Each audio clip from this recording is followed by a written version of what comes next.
Okay ठीक है। सो मैंने हर्ष तुम्हें इसलिए एडमिट बना दिया था कोहोस्ट ताकि तुम दूसरों को एडमिट कर सको, ठीक है। तो सो अभी ओके है, ये स्क्रीन दिख रहा है आपको, मैं ऑडिबल हूँ, विजिबल हूँ, फाइन ओके। तो चलिए अब कंटिन्यू करते हैं। तो हम लोग लास्ट क्लास में जहाँ थे उसके आगे बढ़ते हैं। ओके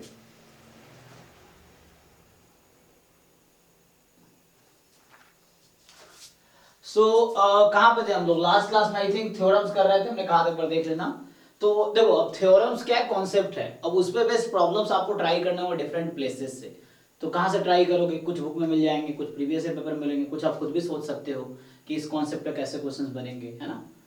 सो कुछ पूछना है अभी किसी को? हमने ये 2 पार्ट कंप्लीट किया है थ्योरेटिकली, और क्वेश्चंस भी कुछ किए थे। सो आप लोगों ने अगर प्रैक्टिस किया है क्वेश्चंस, इस पे ही नहीं, कोई भी प्रैक्टिस के आप कुछ भी पूछ सकते हो, क्योंकि ऐसा नहीं कि आप फर्स्ट टाइम पे कर रहे होगे topics. So you can ask your doubts. कोई डाउट्स है आप लोगों को? किसी को डाउट पूछना है कुछ? ज्वाइंट का पूछ सकते हैं? हाँ ज्वाइंट या स्टार्ट कर लेते हैं पूछना, तो एक बार ज्वाइंट डिस्कस कर लेते हैं। तो सो यहाँ से स्टार्ट करते हैं। हमने अभी तक किया है रैंडम वेरिएबल टॉपिक, और हमने किया है ये वाला पार्ट। अभी स्टार्ट कर लेते हैं ज्वाइंट से, चलो ठीक है। तो अभी क्या करते हैं, ज्वाइंट हम लोग स्टार्ट करते हैं।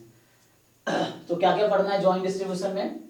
ज्वाइंट क्या होता है, मार्जिनल क्या होता है, कंडीशनल क्या होता है, ठीक है। पहले समझना ज्वाइंट क्या है, मार्जिनल क्या है, कंडीशनल क्या है। फिर है ना joint distribution of function of random variable.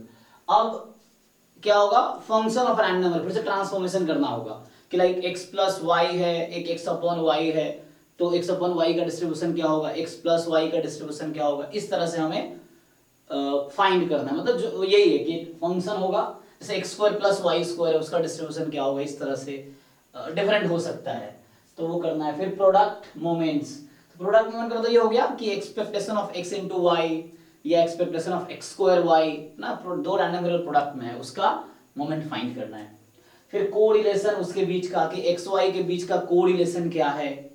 फिर सिंपल लीनियर रिग्रेशन आपको समझना है कि सिंपल लीनियर रिग्रेशन मॉडल होता क्या है, ठीक है। तो वो हमें समझना है कि सिंपल लीनियर रिग्रेशन क्या होता है। उसके बाद इंडिपेंडेंस ऑफ रैंडम वेरिएबल, किसी दो रैंडम वेरिएबल को इंडिपेंडेंट कब बोलेंगे। हमने इंडिपेंडेंट इवेंट जब पढ़ोगे तो वो यहाँ पे होता है, जो अभी हमने डिस्कस नहीं किया पार्ट। जब यहाँ पे आएंगे तो यहाँ क्या होगा, इसमें लिखा नहीं है ये पार्ट में, तो उसमें कहीं ना कहीं होगा इंडिपेंडेंट इवेंट्स, ठीक है। हाँ यार लिखा, देखो यहाँ इंडिपेंडेंस ऑफ इवेंट्स है, तो ये पार्ट अभी बाकी है करना हमें, है ना, हमने यहीं से स्टार्ट किया है। तो इंडिपेंडेंस ऑफ इवेंट्स हम देखेंगे, तो वो रिलेटेड ही है। इंडिपेंडेंस ऑफ इवेंट्स सेम ही है जो यहाँ पे इंडिपेंडेंस ऑफ रैंडम वेरिएबल है, सिमिलर ही है, क्योंकि जो रैंडम वेरिएबल है वो इवेंट ही बनाते हैं, ठीक है ना। रैंडम वेरिएबल का अगर तुम देखोगे x बराबर 1, तो ये जो x इज इक्वल टू 1 है, ये एक इवेंट ही है एक्चुअली।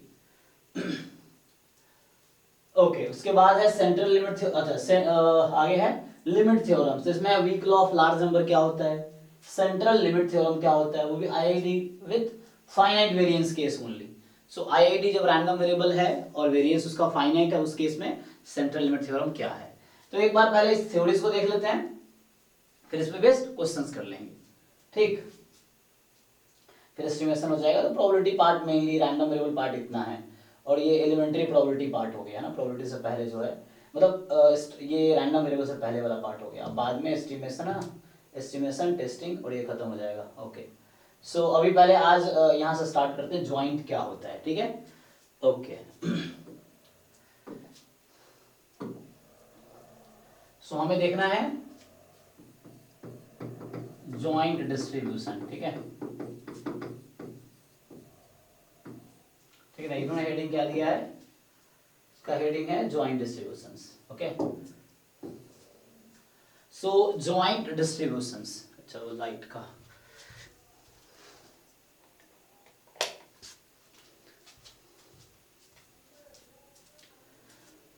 ओके। सो ज्वाइंट डिस्ट्रीब्यूशंस क्या होगा, तो देखो अभी तक क्या था, हमारे पास सिर्फ एक रैंडम वेरिएबल था।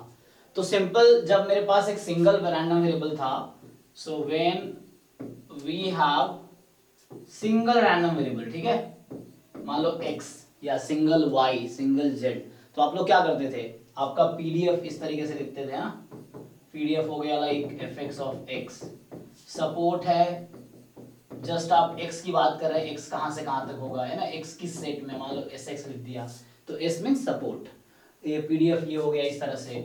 फिर ऐसे ही cdf लिखते थे, सिंगल fx ऑफ x, इस तरीके से। जो mgf था उसको आप ऐसे लिखते थे, ठीक है। सो ये सिंगल रैंडम वेरिएबल इस तरह से हम डिनोट करते थे, है ना, मीन वेरिएंस इस तरह से, ex हो गया या वेरिएंस हो गया। अब क्या आपके पास more than one random variable, अभी तक जब वन रैंडम वेरिएबल था जैसा आप ये फाइंड करते थे, और आपको पता है कि अब मोर देन वन रैंडम वेरिएबल होंगे, तो हमारे पास दो या तीन, तो मेनली दो की बात करते हैं, सो हमारे पास टू रैंडम वेरिएबल्स होंगे। सो अगर टू रैंडम वेरिएबल्स होंगे तो हम कैसे करेंगे, सो लाइक क्या आप कैसे लिखेंगे, पीडीएफ को कैसे लिखेंगे, सपोर्ट को कैसे लिखेंगे, सीडीएफ को कैसे लिखेंगे, एमजीएफ को, या कैसे लिखेंगे मीन, कैसे वेरिएंस, ये इसमें देखना है हमें, ठीक। सो सिंपल होता क्या है, कई बार तुम्हें ऐसा लिखा रहेगा कि let x and y are two random variables,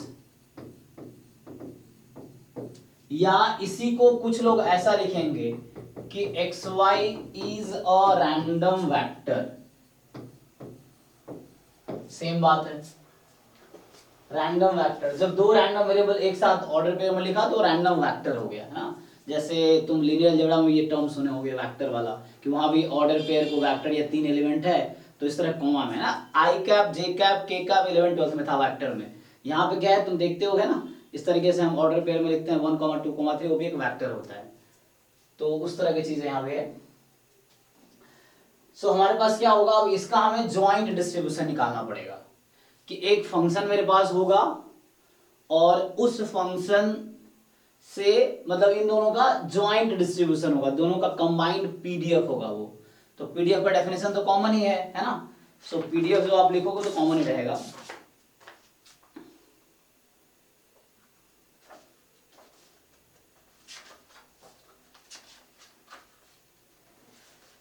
okay, सो अब इसमें फिर से वही बात है कि जनरली क्या होगा, एक्स वाई दोनों डिस्क्रीट होगा या एक्स वाई दोनों कॉन्टिन्यूअस होगा। ऐसा बहुत कम केस, रेयरली होगा जब एक डिस्क्रीट एक कॉन्टिन्यूअस होगा, वहां पे लिखना थोड़ा मुश्किल होगा, है ना। सो ज्वाइंट, सो मेनली जो केसेस हैं दोनों कॉन्टिन्यूअस दोनों डिस्क्रीट है। तो इसलिए मान लो अगर मैं केस कंसीडर करूं कि पहला केस ये है कि मान लो कि दोनों डिस्क्रीट डिस्ट्रीब्यूशन है, जैसे आप सिंगल रैंडम वेरिएबल में भी आप देख रहे थे कि पीडीएफ में कॉन्टिन्यूअस के लिए लिख दिया, या पीएमएफ हो सकता है, डिस्क्रीट है तो पीएमएफ, कॉन्टिन्यूअस है तो पीडीएफ। तो सेम यहां भी है, ज्वाइन के केस में भी सिमिलर चीज है कि अगर डिस्क्रीट रैंडम वेरिएबल है या रैंडम वेक्टर है ऐसा समझो, तो क्या करेंगे आप, तो इसमें सिंपली हमें डिफाइन करना है ज्वाइंट पीएमएफ को।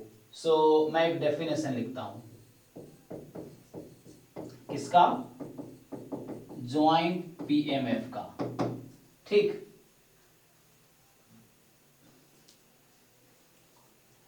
सो ज्वाइंट पीएमएफ है ना, जैसे देखो अगर आपसे मैं पूछूं कि कोई फंक्शन है, ठीक है ना, सो लाइक ऐसा बोलता हूं मैं, सो कैसे डिफाइन करोगे ज्वाइंट पीएमएफ को, मान लो ऐसा बोल देता हूं मैं, अ फंक्शन, अच्छा इस तरह लिख देता हूं, probability x is equal to x comma y is equal to y, ठीक है।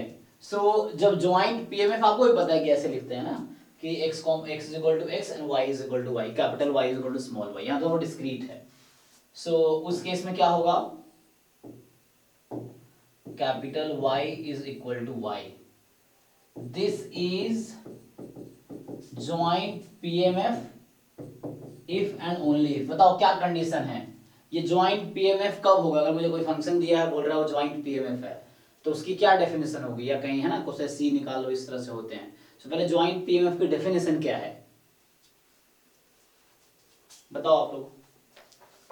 Probability of capital X equal to X, comma capital Y equal to small y greater than equal to 0, and summation probability of x and y is 1. Okay, तो simply पहली condition ये होती है कि probability x, ये जो term हमने लिखा है, this is equal to 0 for all x, y, कोई भी x y ले लो तो उसके लिए ये मतलब स्पेशली रियल नंबर, तुम ऐसा देखोगे कि एक्स वाई कोई भी रियल नंबर है,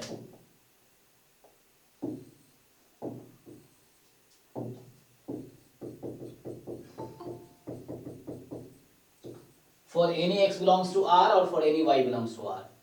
और दूसरी कंडीशन क्या है? सो सेकेंड कंडीशन क्या होगी, बोलो, व्हाट इज सेकेंड कंडीशन? अच्छा तुमने बताया था ना सेकेंड कंडीशन भी, तो कोई और बताओ बाकी। So what is second condition? The second condition is, देखो कुछ लोग डबल समेशन लिखते हो, तुम डबल समेशन लिखो, कोई दिक्कत नहीं है। Probability x is equal to x comma y is equal to y। So यहाँ समेशन x पे है, ये समेशन y पे है। सो x माइनस इन्फिनिटी से प्लस इन्फिनिटी में कुछ भी हो, y माइनस इन्फिनिटी से प्लस इन्फिनिटी में कुछ भी हो, मतलब ये सपोर्ट पे मेनली, तो x y और ये सम 1 होना चाहिए। तो बिल्कुल ये सेम ही डेफिनेशन है जो सिंगल रैंडम वेरिएबल के लिए था, कि वहां पे भी नॉन नेगेटिव होना चाहिए और सम 1 होना चाहिए, यहाँ भी ऐसे ही है। ठीक, चलो तो मैं एक क्वेश्चन लिखता हूं, आप ट्राई करो। सिंपल एक आसान सा क्वेश्चन लिखता हूं। सो एक क्वेश्चन ये है कि if a coin is tossed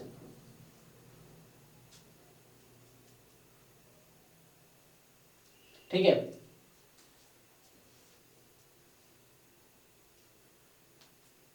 twice, बिल्कुल इजी सा क्वेश्चन है। इफ x जो है रिप्रेजेंट कर रहा है number of heads obtained and y जो है वो रिप्रेजेंट कर रहा है नंबर ऑफ टेल्स obtained। अब आपसे क्या पूछा जा रहा है? तो आपसे पूछ रहा है find joint PMF of x and y। पहला क्वेश्चन ये है, तो आप लोग पहले ट्राई करो, फिर मैं करता हूं। अब ट्राई करके देखो क्या आएगा।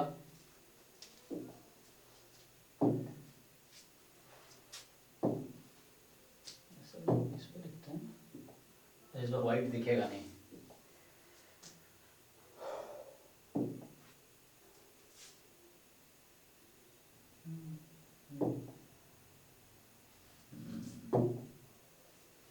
चलो ठीक दिख रहा है, ओके दिख रहा है ना, मतलब क्वेश्चन ये क्यों दिखना चाहिए, विजिबल है? ठीक है, आप लोग आंसर बताओ, क्विकली बताओ। देखो क्लास कितने बच्चे ज्वाइन करते हैं, 20-25 बच्चे हैं ग्रुप में, देखो कितने होंगे, 50-60 होंगे कम से कम। लेकिन ये है कि बाकी लोगों को आता होगा, है ना, ऐसे भी हो सकता है, बच्चे ऐसे भी हैं जिनको ऑलरेडी आता है, तो फिर समझ में आता कोई ज्वाइन क्यों करते हैं, है ना। सीधा टेस्ट सीरीज ज्वाइन करना चाहिए। देखो टेस्ट सीरीज बहुत इंपॉर्टेंट, आपने ये सीखा होगा, क्योंकि टेस्ट सीरीज आपको ये बताता है कि एग्जाम में कौन सी गलतियां नहीं करनी है, मेन चीज वो है। ट्राई करो। चाहिए ब्लैक ही है और ये वाइट हो गया, ओके नेक्स्ट क्या होगा, नेक्स्ट सही रहेगा, ठीक।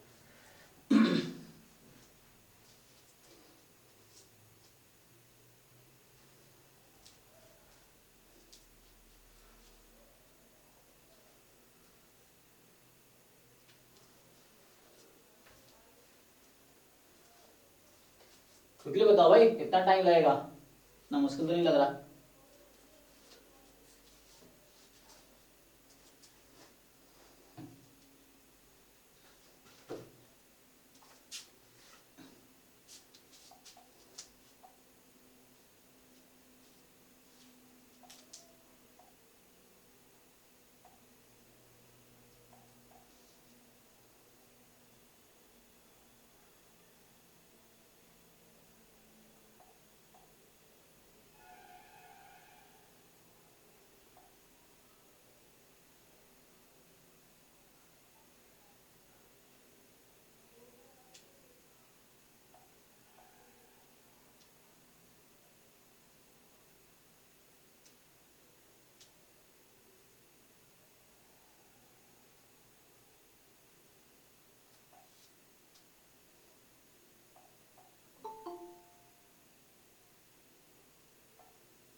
थोड़ा सा आप बता दीजिए, थोड़ा कंफ्यूजन हो रहा है केसेस में।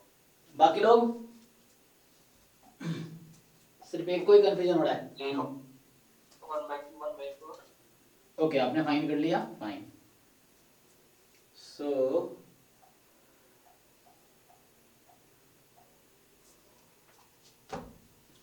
चलिए सिंपल है यहाँ पे, तो हमें क्या करना है? क्या आंसर है आपका, बताइए जिनका आंसर है। चलो ऑप्शन ए।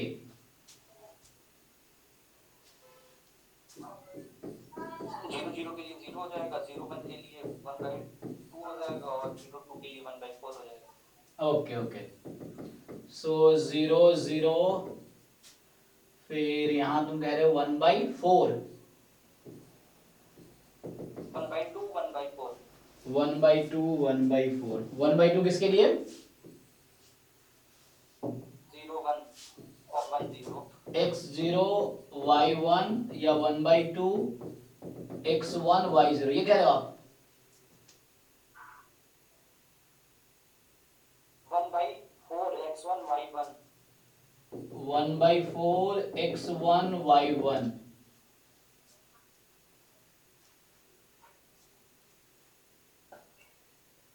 बट क्या ये करेक्ट है? सर इंटरसेक्शन कैसे होगा? 1/2 होगा ना सर, अगर x1 और y1 है तो।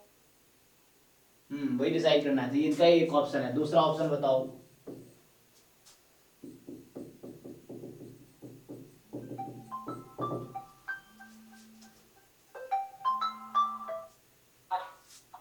हाँ फिर when x equals to 2 और y 0 तब 1/4 होगा। अच्छा, 1/4 when x is 2 y is 0। हाँ ठीक है, और जब x1 है y1 है तब 1/2 होगा। तो 1/2 होगा। जब x 0 है y2 है तब 1/4 होगा। x0 y2 है तो 1/4 होगा। आगे 0 अदरवाइज। हाँ 0 अदरवाइज। ओके, बाकी लोग? यही आ रहा है सर, बी ऑप्शन। ओके, सो देखिए सिंपल क्या है कि आपको ये देखना, हमने क्या लिया है कि x की पॉसिबल वैल्यूज क्या है। x हमने अलग अलग डिफाइन किया ना, नंबर ऑफ हेड्स ऑफ। आपने कॉइन को कितनी बार टॉस किया? 2 बार, तो हेड आ सकता है 0 1 2। y की पॉसिबल वैल्यू क्या हो सकती है? 0 1 2। फाइन। अब तुम्हें ज्वाइंट लिखना है, तो पेयर वाइज लिखना है। तुम्हें ऐसे लिखना है कि xy बिलोंग्स टू व्हाट।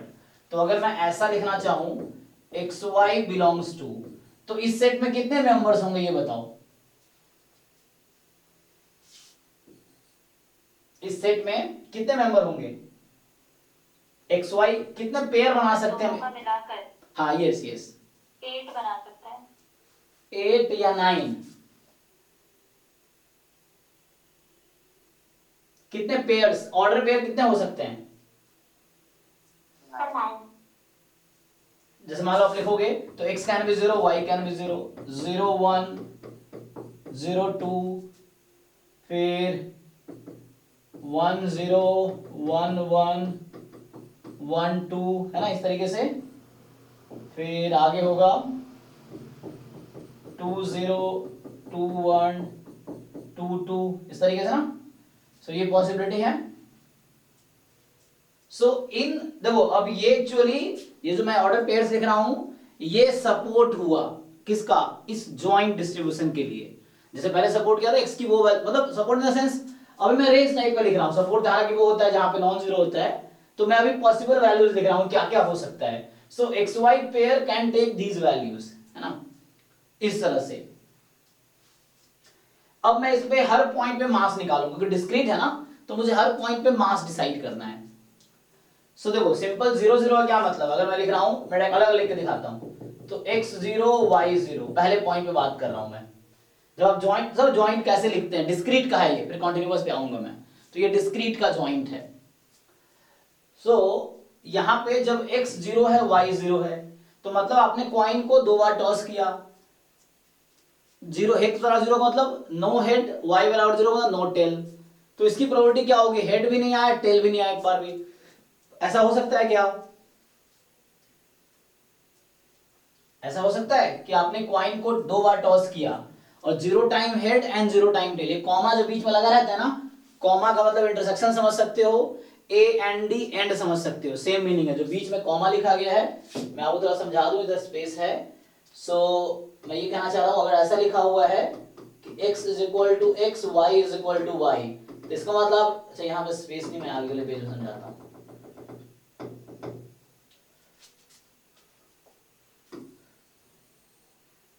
सो यहां पे क्या होगा, जैसे आप अगर लिखते हो कि probability x is equal to x comma y is equal to y, इसका सेम मीनिंग है अगर आप ये लिखो, ये एक इवेंट है A टाइप का, इंटरसेक्शन ये एक इवेंट है B टाइप का, ये समझ लो आप। या आप ऐसा लिखो probability x is equal to x and y is equal to y, same चीज है। कैसे, ये तीनों का मीनिंग सेम है,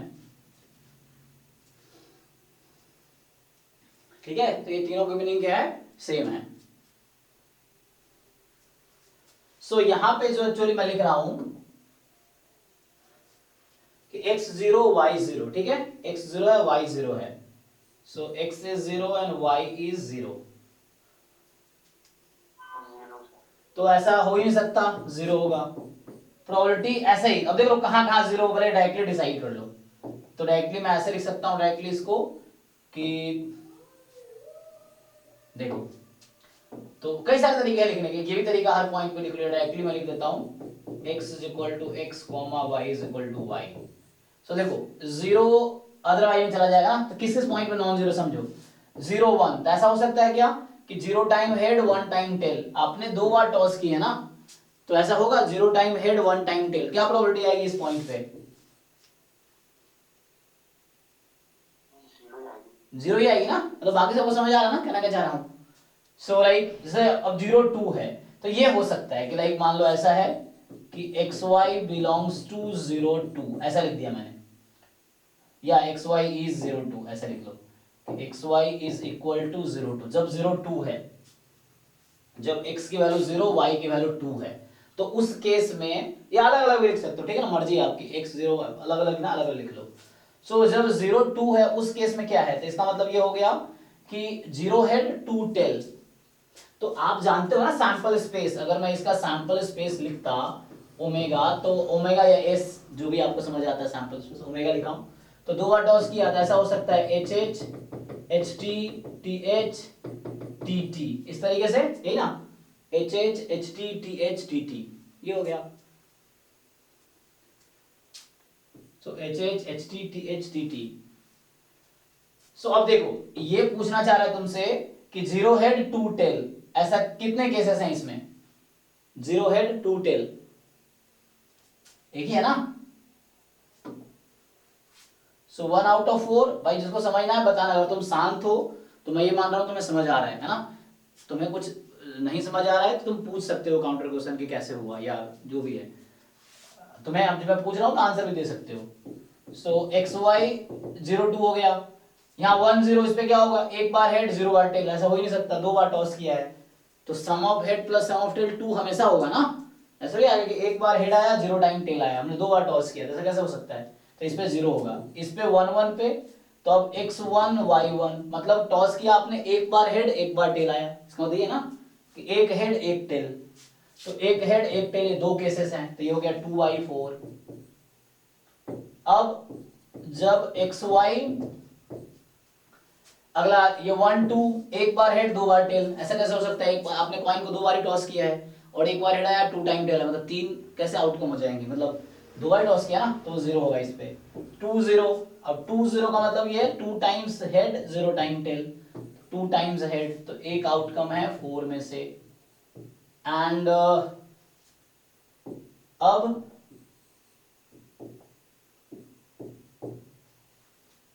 अब बाकी तो होगा ना, सम तो 1 होता है ना, देखो सम अभी 1 हो गया, तो बाकी 0 अदरवाइज। अब बाकी कोई भी पेयर लो तो सपोर्ट, हालांकि हम इन पॉइंट्स को बोलते हैं जहां पे नॉन जीरो प्रोबेबिलिटी होती है ना, तो उन पॉइंट्स बोलते हैं। तो ये पॉसिबल वैल्यूज था एक्स वाई का, उसके हिसाब से।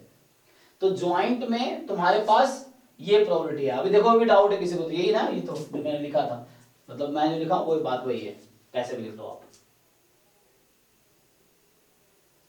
किसी को इसमें डाउट है इस क्वेश्चन में तो बताइए आप। देखिए सिंपली हमने एक जॉइंटली डिसाइड करना है।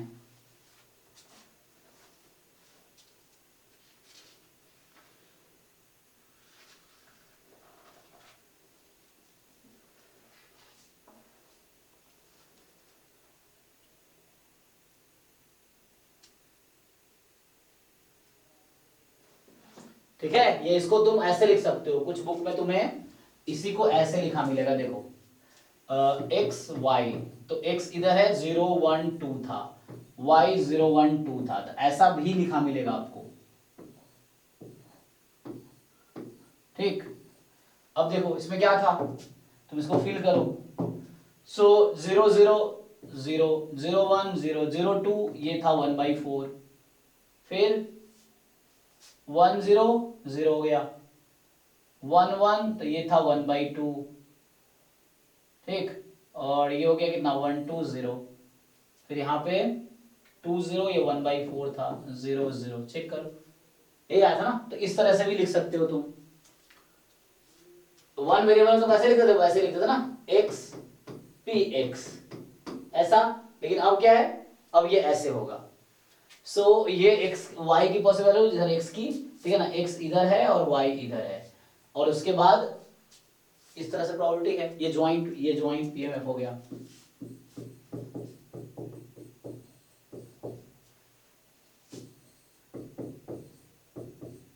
Joint PMF of x and y।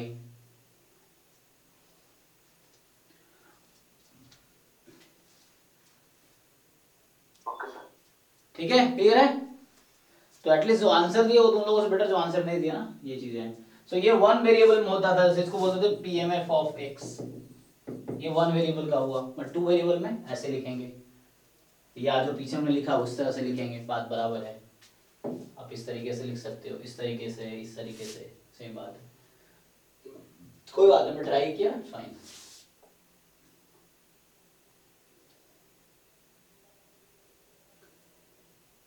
Okay, तो अब क्या है, ये तो एक क्वेश्चन हो गया। तो सिमिलर आप डिस्क्रिप्ट में ट्राई कर लोगे, अगर कोई क्वेश्चन इस तरह से आएगा सो आप सॉल्व कर लोगे ना, ये चीज है। अब इसी का अगर सीडीएफ बोल देता निकालना, तो आप सीडीएफ कैसे डिसाइड करते, तो सीडीएफ थोड़ा सा लिखना कॉम्प्लिकेटेड होगा, हालांकि आपको मतलब पता है। अगर मैं ज्वाइंट सीडीएफ को डिफाइन करूं, सो मतलब वही, तो ज्वाइंट सीडीएफ में उससे पहले मैं ज्वाइंट पीएमएफ है ना, सो मैं ये लिख रहा हूं कि इसमें अगर ऐसा हो, कॉन्टिन्यूअस डिस्ट्रीब्यूशन हो, कॉन्टिन्यूअस डिस्ट्रीब्यूशन हो, तो क्या होगा, ठीक है। उसमें डिस्क्रीट के लिए कर रहे थे, तो कॉन्टिन्यूअस के लिए क्या होगा, सिंपली कोई फंक्शन है, सो अ फंक्शन, इसको हम लोग ऐसा लिखेंगे, ठीक है। जैसे वन वेरिएबल में सिर्फ एफ एक्स एक्स लिखते थे, अब लिख रहे हैं F X Y X Y. This is joint PDF of x and y if and only if। Again you know the definition, जो वन वेरिएबल में जैसा डेफिनेशन है वैसे टू वेरिएबल में। कोई बताओ मुझे क्या होगा डेफिनेशन।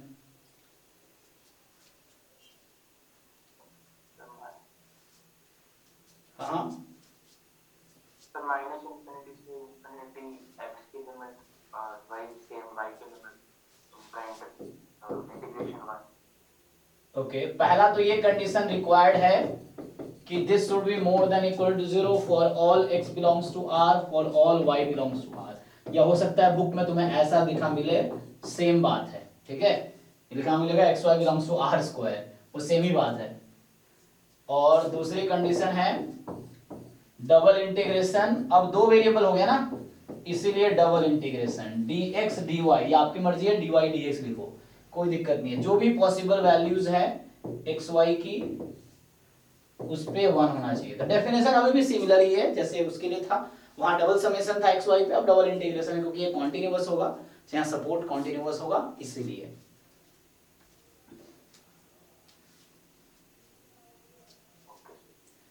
ओके, अब इस तरह के क्वेश्चंस में क्या होते हैं, तो जैसे इस तरह के क्वेश्चंस अगर तुम सॉल्व करोगे, सो देखो एक क्वेश्चन ट्राई करो।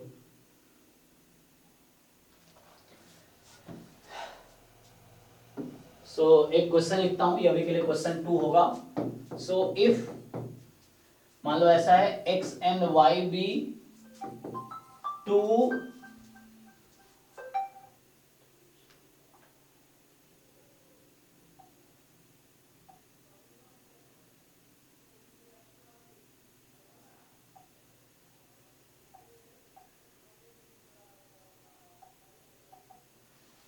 okay, so x and y be two continuous random variable such that joint PDF is, so कुछ इस तरह से दिया है, मान लो आपको k x square y when x is between 0 and 1, y is between 0 and 1, ठीक है। सो वो आपसे पूछ रहा है और ये 0 अदरवाइज, तो आपसे क्या पूछ रहा है कि find value of k। Simple है, जस्ट डेफिनेशन बेस, पिछला क्वेश्चन मैंने डेफिनेशन बेस लिखा था, सो आपको डेफिनेशन बेस बता रहा हूं। आप ट्राई करके बताओ मुझे k क्या होगा ताकि ये ज्वाइंट पीडीएफ हो। ट्राई कीजिए, बताइए क्विकली। हाँ 6, ओके, अच्छा ठीक है। बाकी लोग? 6 ही होगा सर। हाँ तो इजी है ये, तो आप लोगों ने इतना जल्दी इंटीग्रेशन कर लिया ना, okay.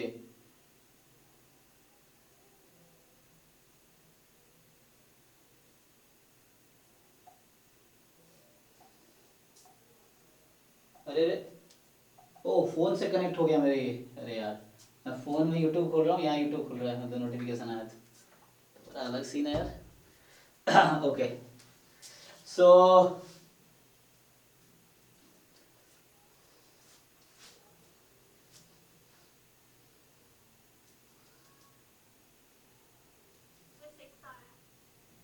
Okay this is fine, तो आंसर इज 6, ओके। सो ये तो इजी है, मतलब जस्ट सो आपको क्या करना है कि जैसे आप देखोगे ये तो x 0 से 1 में है, y 0 से 1 में, तो ये नॉन नेगेटिव तो होना ही है, मतलब ये है। सो सिंपली आप ये नोट कर सकते हो, तो वो तो है ही ऑलरेडी, जस्ट डायरेक्टली इंटीग्रेट कर लो 0 to 1 0 to 1 k time x square y dx dy, इसको 1 रखना है, तो या पहले इंटीग्रेट कर लो बाद में 1 रख देना, पहले फाइनल इंटीग्रेशन निकालो, तो इजी है ना। k you take outside, x square x cube by 3 0 से 1 है, तो 1/3, y का y स्क्वायर बाई 2, तो 1/2 इज इक्वल टू 1, तो सिंपली ठीक है ना, इसको इक्वल टू 1 रख देंगे तो k की वैल्यू 6 आ गई, या पहले तुम इक्वेट करना, इक्वेट कर लो, सो k अपॉन 6 आया, बट इसको क्या होना चाहिए था, सो चूंकि पीडीएफ है इसलिए इसको 1 होना चाहिए था, तो इसीलिए k की वैल्यू 6 आ गई, यस इजी है। अब जैसे आप क्या करते थे, वन वेरिएबल में आते हैं, देखो जैसे कोई x डिस्क्रीट रैंडम वेरिएबल होता था, सो वन वेरिएबल में क्या करते थे आप, if x is a discrete random variable, है ना, और मान लो ऐसा है कि आपसे पूछता है, सो तो आपसे क्या पूछता है वो, then probability x belongs to a, मान लो ये है, तो आप क्या करेंगे,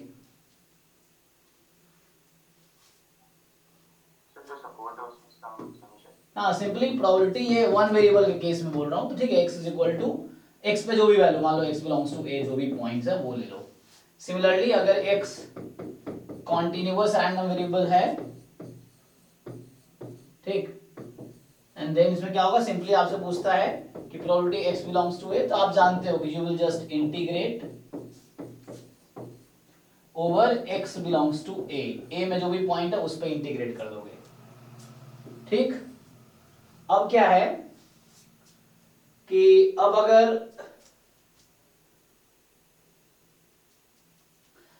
ज्वाइंट है तो भी ऐसे ही होगा, उसमें तुम्हें कुछ एक्स वाई बिलोंग करेगा, सेम ही है।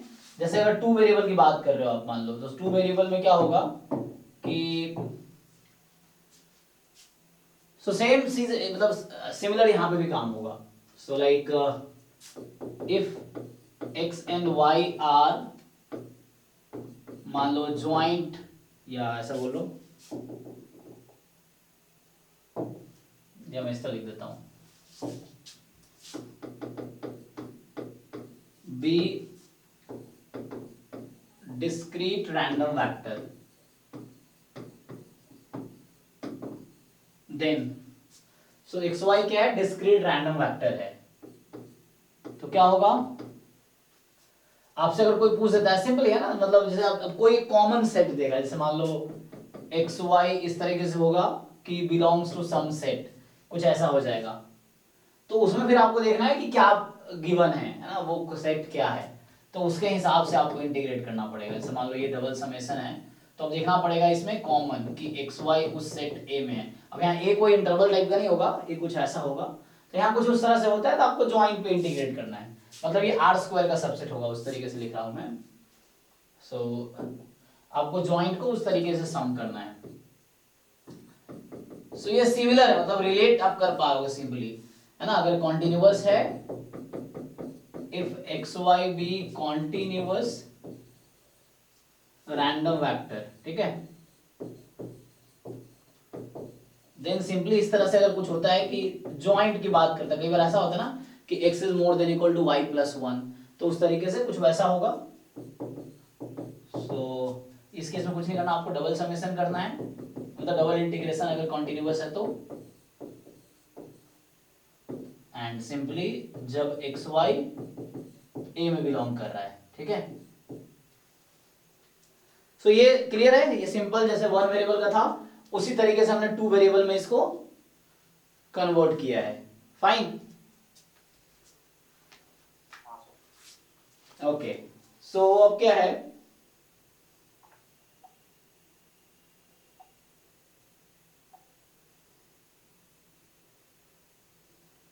सर सीडीएफ के लिए सेम प्रॉपर्टी होगी?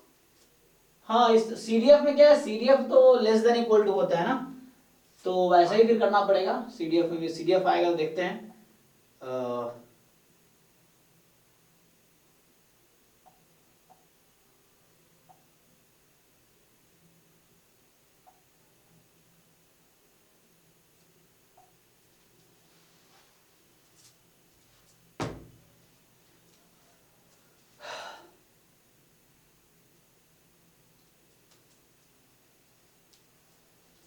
क्वेश्चन इस पे करके देखें, तो जैसे मान लो पिछले क्वेश्चन में ही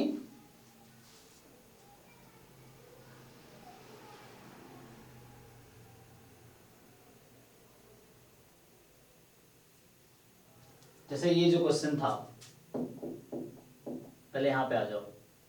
सो ये जो क्वेश्चन है, इस क्वेश्चन में अगर पूछता आपसे, इस वाले क्वेश्चन में कि फाइंड, ठीक है ना, तो इसमें अगर पूछ लेता, मैं इसको हटा देता हूं, ठीक है। सो मतलब ये क्वेश्चन इजी है ना, बस कॉन्सेप्ट समझ लो, बाकी प्रॉब्लम प्रैक्टिस के लिए प्रीवियस पेपर देखो, बुक्स में जितने प्रॉब्लम कर सकते हो करो, डाउट्स कभी पूछ सकते हो, कोई दिक्कत नहीं है। सो जैसे मान लो यहाँ पूछ देता probability find y more than equal to x plus 1, या सिंपली यही पूछ दे y more than equal to x, ये पूछ दिया इस क्वेश्चन में, और सेम चीज वहां भी पूछा जा रहा है, सेम चीज आपको यहाँ पूछा जा रहा है इस क्वेश्चन में कि लाइक पहला था k, पहला k है, और दूसरा पार्ट है find the probability y more than equal to x, तो क्या आएगा। क्वेश्चन क्लियर है, दो क्वेश्चन आपने ट्राई किए होंगे, दोनों क्वेश्चन है y more than equal to x निकालना है। सो आप ट्राई करके बताओ। मैं इस फॉर्मूला, जो फॉर्मूला लिखा हूं इसी को अप्लाई करो, इसी फॉर्मूले बेस्ड है, आपको थोड़ा बहुत आइडिया लगेगा। सो आप ट्राई करो, दोनों क्वेश्चन में यही फाइंड करना है, y more than equal to x।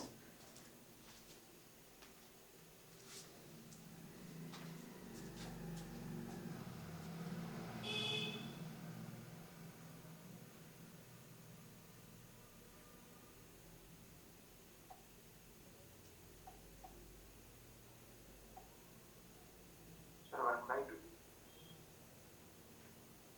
Okay, बाकी लोग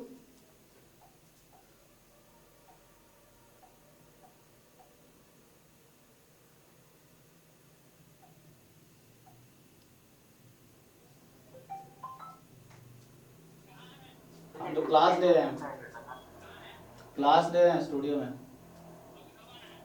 आप लोग कहाँ पे हैं? आने का प्लान तो नहीं है, वही पूछ लिए हम।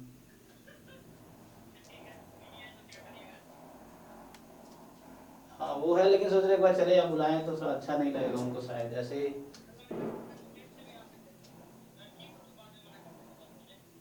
ओ नहीं तो चलते हैं, हम छुट्टी कर देंगे थोड़ी देर में। कितने बजे? साहब तो निकल ही आते हैं, ठीक है।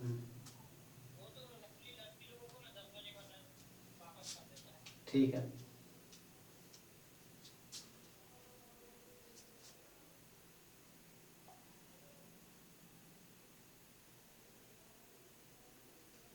बताओ भाई। चलिए डिस्क्रीट वाले में ट्राई करना था। हाँ दोनों में ट्राई, दोनों में कितना आएगा, दोनों में ट्राई करो आप। चलो उसमें तो हाफ ही आ रहा है। ओके, बाकी लोग बताइए, बाकी लोग जल्दी। एक्चुअली हमारे यहाँ हॉलीडे है। हॉलीडे क्या होता है खड़गपुर में, मतलब हर हॉस्टल में, तुम किसी भी इंस्टीट्यूट में जाओ, किसी भी हॉस्टल में, लाइक BHU DU मतलब कहीं भी, तो हॉस्टल का बर्थडे मनाया जाता है, मतलब हॉलीडे होता है कि उस दिन तो थोड़ा सेलिब्रेशन होता है हॉस्टल में। तो किसी दूसरे हॉस्टल में है तो मुझे इनवाइट किया गया, तो सोच रहा हूँ चले जाता हूँ, है ना। वरना लोग थोड़ा ऐसे एरोगेंट समझते हैं ना, तो इस तरह से तो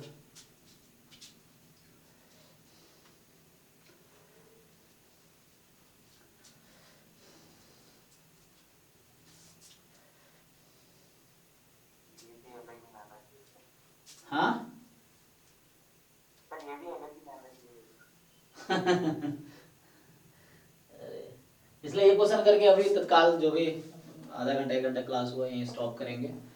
ऐसे अगला बैच मेरा 9 से 10 भी है, 10 से 12 भी है क्लासेस है, तो लेकिन देखते हैं। तो ठीक है, क्विकली बताइए।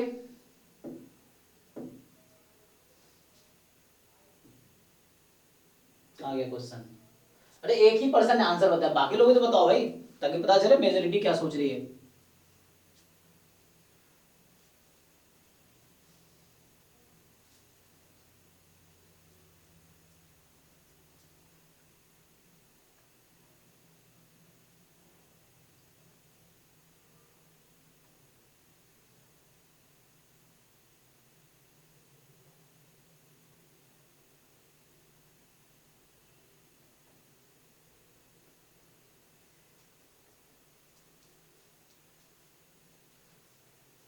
इतना टाइम लगेगा देखो। तो सिंपली क्या है कि जैसे y more than equal to x लिखा है मैंने, तो अब यहाँ आपको सोचना है कि क्या क्या पॉसिबल आउटकम इसमें से पॉसिबल है। स्पेशली ये देख लो कि उसमें मार्क्स आएंगे बाकी में ना, तो यहाँ देख लो तुम। तो ऐसे ये तुम्हारा सपोर्ट, इसमें देखो कौन सा केस इंक्लूड होगा इसमें जहां y मोर देन x है। तो जब x की वैल्यू 0 है इंक्लूड होंगे जी, कौन कौन से? x equals to 1 y equals to 1 और एक x equals to 0 y equals to 2। Yes yes, ये दो वाले इसको ऐड कर लेंगे, ठीक है। तो ये आपके जैसे हो गए 1/4। तुम्हें देखना है ऐसे कौन कौन से केसेस हैं जो इस कंडीशन को सेटिस्फाई कर रही है। सिंपली वो तो समझने के लिए समेशन था, वो समेशन ही तो हो रहा है। ये प्लस का मतलब क्या है, समेशन ही तो है कि उस कंडीशन के हिसाब से जो भी आउटकम्स आ रहे हैं उस पे समेशन ले लो। तो यहाँ दो आउटकम आ रहे हैं 0 2 1 1 डिस्क्रीट है, तो 1 1 पे हाफ था, है ना। 1/2/4 मतलब हाफ था, तो फाइनली 3/4 आ गया और ये आ गया। एंड ठीक, और यहाँ पे क्या होगा, यहाँ पे देख लो। सो यहाँ भी क्या करोगे अब, तो simply you will do integration और ये आएगा 6x² y। पहले तुम क्या लिखना चाहोगे, dx या dy देख लो। तब यहाँ तुम्हें पहले ग्राफ बनाना। ग्राफ मतलब ये है कि ये तुम्हारा सपोर्ट है 0 1 0 1, ये 0.11। तो ये जो है ना तुम्हारा ये सपोर्ट है इस क्वेश्चन में, इसके अंदर ही सारा काम होगा। यूं समझ लो सैंपल स्पेस टाइप का, अब इसी के अंदर काम होगा। तो इसमें तुम्हें क्या बोला है, इसने बोला है तुम्हें कि ठीक है ना, ये y = x की लाइन ये है, तो किधर जाओगे, क्या बोला है, y ज्यादा है x है ना, तो कौन सा ऊपर वाला। सो ये वाले पार्ट पे तुम्हें इंटीग्रेट करना है। अब तुम्हें पता ही होगा कैसे इंटीग्रेट करते हैं। एक स्ट्रिप लो, तो यहां अगर मैं पहले dx लिख रहा हूं तो x ही ले लो, तो x की वैल्यू कहां से कहां तक होगी। सर ये ऊपर वाला पार्ट क्यों गया बता दीजिए। हाँ, ये आप कैसे डिसाइड करते हो कि y more than equal to x lower होगा या अपर होगा। तो कोई भी वो जो लाइन आपने बनाया y = x, तो उसके ऊपर या नीचे कहीं भी एक पॉइंट सेलेक्ट करो जो लाइन पे नहीं है। आप कोई पॉइंट सेलेक्ट कर लो अपनी मर्जी से जो लाइन पे नहीं है। फॉर एग्जांपल मान लो ये पॉइंट आपने सेलेक्ट किया तो ये पॉइंट है 1,0, ठीक है। अगर आप ये पॉइंट चूज करोगे तो 0,1। अब इसमें रख कोई भी एक पॉइंट ऊपर या नीचे, तो मान लो चलो मैं ये लेता हूं 1,0। इसमें 1,0 रख के देखो, x को 1 y को 0, ट्रू आ रहा है कि फॉल्स आ रहा है? फॉल्स आ रहा है। हाँ, तो इसका मतलब है तुमने जिधर पॉइंट सेलेक्ट किया रीजन उस साइड नहीं है, उसके अपोजिट में है, फॉल्स आया तो ऊपर वाला लेके देखो ट्रू आ जाएगा। लाइन के ऊपर लोगे तो ट्रू आ जाएगा, कोई भी पॉइंट ले लो। लाइन के नीचे कोई भी पॉइंट लो फॉल्स आएगा हमेशा। तो मतलब रीजन ऊपर के साइड है, ठीक है। सो हमारा ये रीजन है। अब मैं स्ट्रिप ले रहा हूं यहां पे, तो x की वैल्यू कहां से कहां तक है? x यहां एक स्ट्रिप बनाया x के पैरेलल। अब यहां x 0 है और यहां पे x कितना है इस लाइन पे?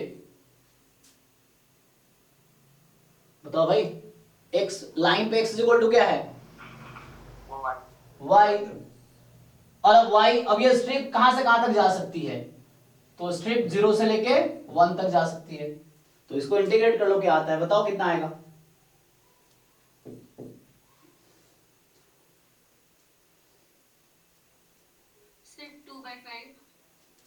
बाकी लोग वेरीफाई कीजिए, क्या 2/5 आ रहा है?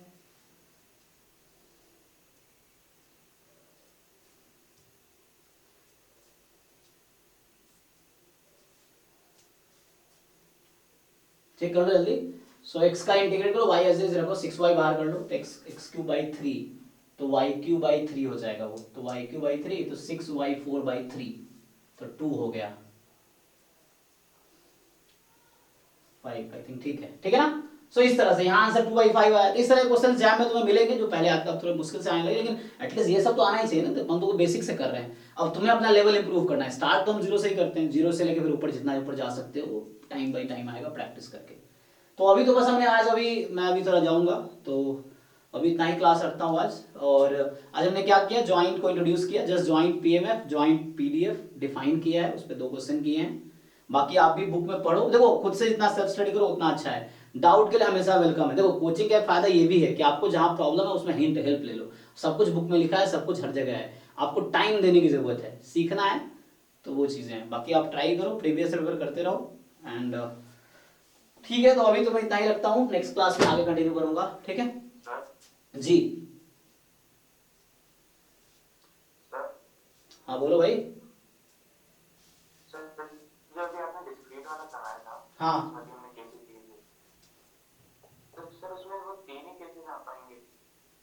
ये तो प्रोबेबिलिटी इधर है ना, आप चेक करो ना कौन सेटिस्फाई कर रहा है कंडीशन को। यहाँ x0 y2 है, यहाँ x1 y1 है, x2 y0 है।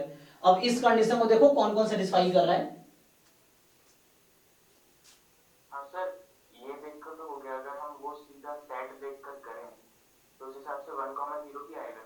तो कोई दिक्कत नहीं, वहां प्रोबेबिलिटी 0 है तो वो अदरवाइज में चला गया ना, तो इसका कोई कंट्रीब्यूशन तो है ही नहीं हमारे पास। हाँ नहीं सर, वो 0 तो हो जाएगी प्रोबेबिलिटी। हाँ कर सकते हो आप उस तरीके से भी, ठीक है, आप उस तरीके से भी कर सकते हो। तो वो 0 होता रहेगा तो उसका कंट्रीब्यूशन नहीं है। कंट्रीब्यूशन तो इन्हीं तीनों का है ना इसमें, तो इसका कंट्रीब्यूशन तो 0 है, इसलिए हमने उसको इग्नोर किया। ठीक है, आपका भी ठीक कहना है, तो उससे भी कर सकते हो, बात प्रोबेबिलिटी 0 है उस पर, तो इसीलिए हम जिनका कंट्रीब्यूशन उसी को हमने किया। ठीक है, तो चलो अभी इतना ही रखते हैं आज। और ये आई थिंक लेक्चर नंबर क्या है, 11 है, तो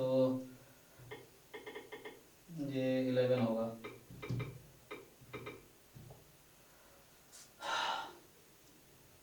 ओके थैंक यू, मिलते हैं नेक्स्ट क्लास में। नहीं मेरी क्लास अब टीटीएस में होगी, कल शशि सर की होगी।